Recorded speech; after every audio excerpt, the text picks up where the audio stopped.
Com a gente o professor e escritor Marcos Ribeiro, um especialista em falar de desigualdades e de sexualidade com as crianças. Então, o que a gente propôs?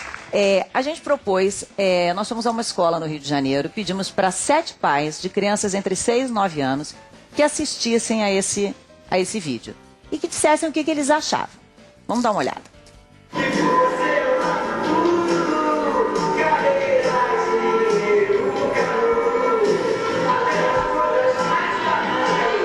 Você começa a bombardear na mídia, né? Que pô, tem que ser desse jeito, ou tipo, a gente tem que entender que isso daí é normal. Eu acho que isso daí, de repente, acaba meio que deturpando o pensamento da criança. Como ele falou que a mídia está explorando, eu também acho que às vezes explora demais. A questão da escolha da opção sexual é uma coisa que uma criança que talvez ainda não tenha um discernimento para entender quais são as suas preferências, ela acaba se influenciando, sim. Hoje pra gente é estranho, mas com o passar do tempo, até com as leis permitindo, isso vai acabar sendo uma coisa mais normal, né? Eu sempre digo pro meu filho, meus sobrinhos, que eu mais quero que eles sejam na vida é feliz, dignos, trabalhadores. Por que achar homossexual? Eu que tenho amigos, parentes, pessoas que eu amo muito, acho um absurdo. Estou sendo muito sincera. Achei lindo isso, achei o máximo, sabia? Me comoveu. Eu não acho certo, mas eu não vou ensinar o meu neto não aceitar, entendeu? Eu até estou pagando, assim, graças a Deus, ainda não vi uma cena na novela de homem beijando. Mas o dia que ele ver, eu vou explicar para ele. Vou explicar. Mas que não é certo, não é. Bom, a gente tem gerações diferentes, né? Posições diferentes, né?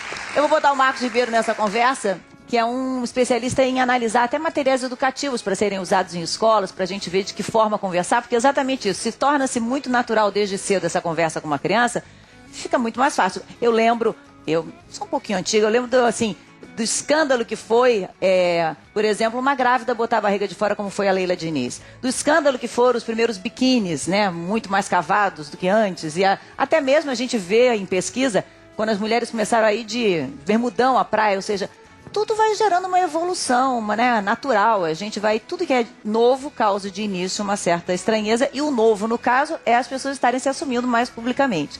Marcos, o que responder? A gente viu muitos pais falando, né?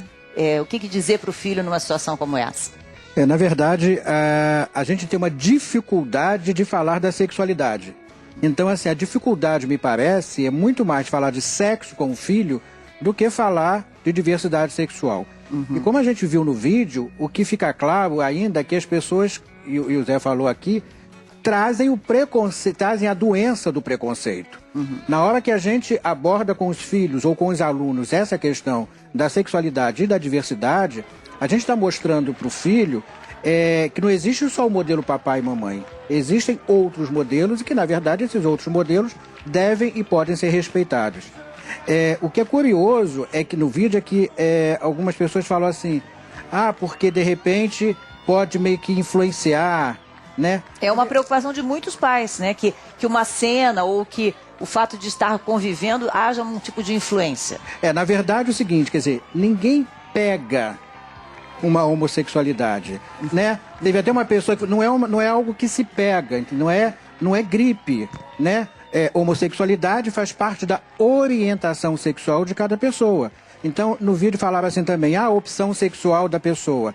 Ninguém escolhe ser homo, como ninguém escolhe ser hétero, né? A gente vê também, Fátima, algumas pessoas falando assim, não sei se o público aqui já ouviu, a tendência do fulano não é Fashion Week. Então, por exemplo, é orientação, é a expressão da sexualidade de cada pessoa. Assim como a pessoa nasce com um comportamento que vai desenvolver a sua heterossexualidade, a gente tem também a homossexualidade e a bissexualidade. O que é fundamental, eu acho, nessa conversa com as crianças, é dizer o seguinte, diferença não significa desigualdade. Ou seja, eu posso ser diferente, mas não é por isso que eu preciso tratar essa pessoa de uma maneira desigual, né? Exatamente. E a gente pode ter vários exemplos. A gente tem a novela das 8, das 9 agora, né? A Amor à Vida, que fala de dois rapazes que moram juntos. Então, tem um papo aqui hoje no programa, quer dizer, os pais podem, quando os filhos chegarem em casa do colégio, se não estiverem assistindo o programa, falar, olha, A conversa hoje no programa foi muito bacana, foi sobre esse assunto. O que você acha? Né? E aí, fala, esses exemplos cotidianos podem facilitar nessa conversa. A gente ouviu as crianças. Depois a gente mostrou esse mesmo vídeo com autorização dos pais para as crianças. Vamos ver o que elas disseram.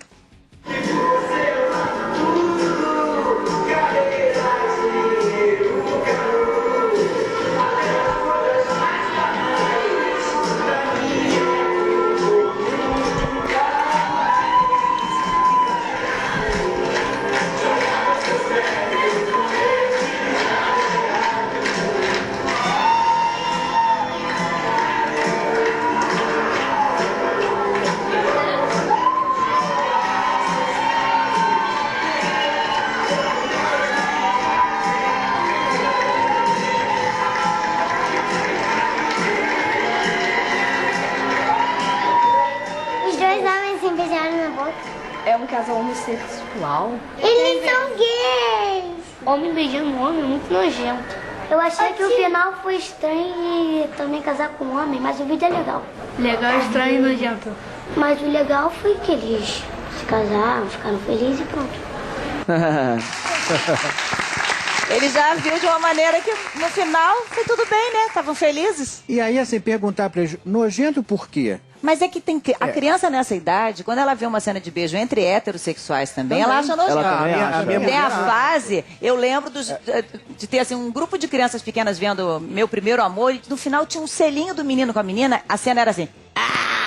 Todo mundo fazia isso.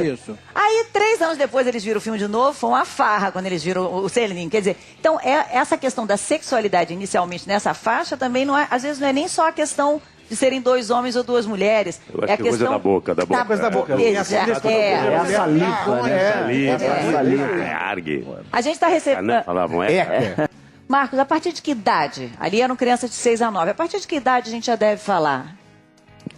Primeiro que é a partir da primeira pergunta. Sim. Então, se a criança de 3 anos fez alguma pergunta, é porque ela já tem a capacidade de ter uma resposta. E é bacana os pais entenderem que deve responder objetivamente. Por exemplo, homem pode beijar homem? Você pode falar, existem homens que beijam homens. Sim. Existem mulheres que preferem estar com mulheres. Né? E a gente deve respeitar as pessoas. Ponto. Isso significa que você respondeu, você não deu uma aula sobre diversidade, mas uma coisa bacana aí é que você mostrou para a criança, seja em casa ou na escola, que aquele assunto é tratado numa boa, que aquele assunto não é um tratado com preconceito ou com tabu dentro da sua casa ou na escola. Quando a criança tiver uma dúvida, certamente ela vai voltar a perguntar aos pais. Um pouquinho mais, né? Um pouquinho mais tarde. Se você coloca a pergunta por baixo do tapete e finge, depois a gente conversa, aquela pergunta não vai embora. Agora, ela pode buscar essa pergunta e às vezes com pessoas que não tem nada a ver. Professor Fátima, eu tenho recebido mensagens, muita gente dizendo, acho que a maioria dizendo que acha que tem que falar realmente sobre diversidade sexual quanto antes melhor. Mas há mensagens de gente que nem quer falar sobre o assunto porque não concorda.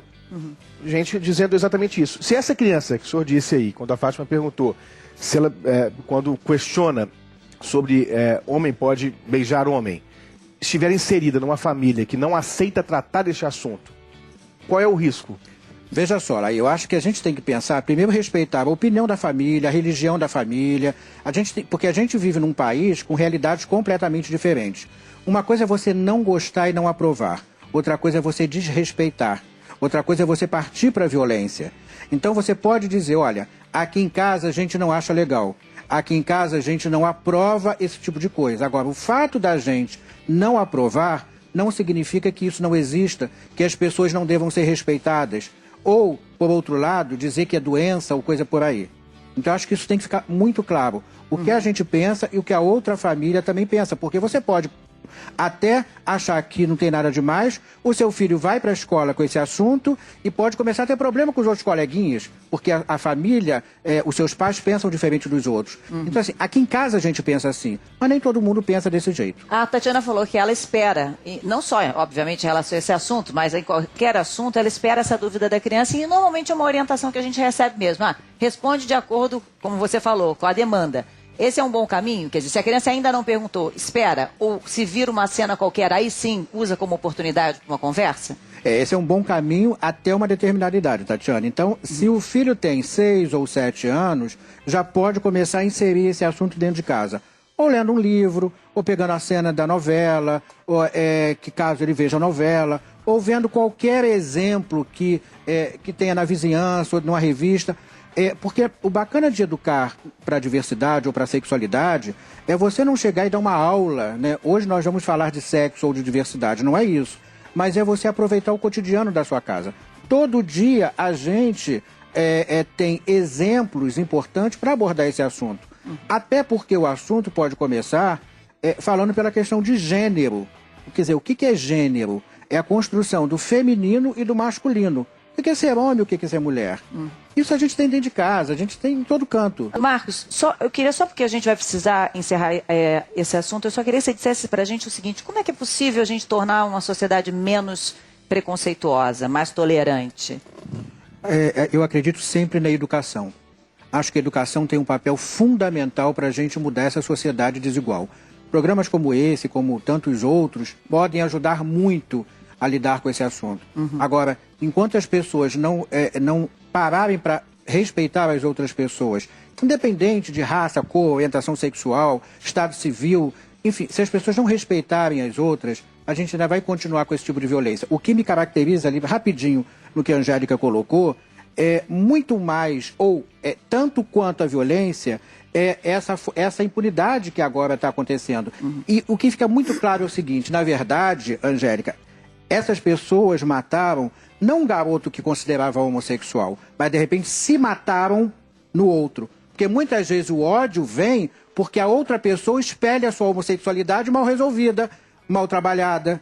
E aí A gente vê muito isso, né? Você mata o outro porque, na verdade, você está matando a si mesmo. Você não está se aceitando do jeito que você é, né? Às vezes pessoas públicas, políticos que assumem uma atitude uma posição pública, tão pública, não me representam. A mim também não. Vamos ver o resultado da enquete. Vamos lá.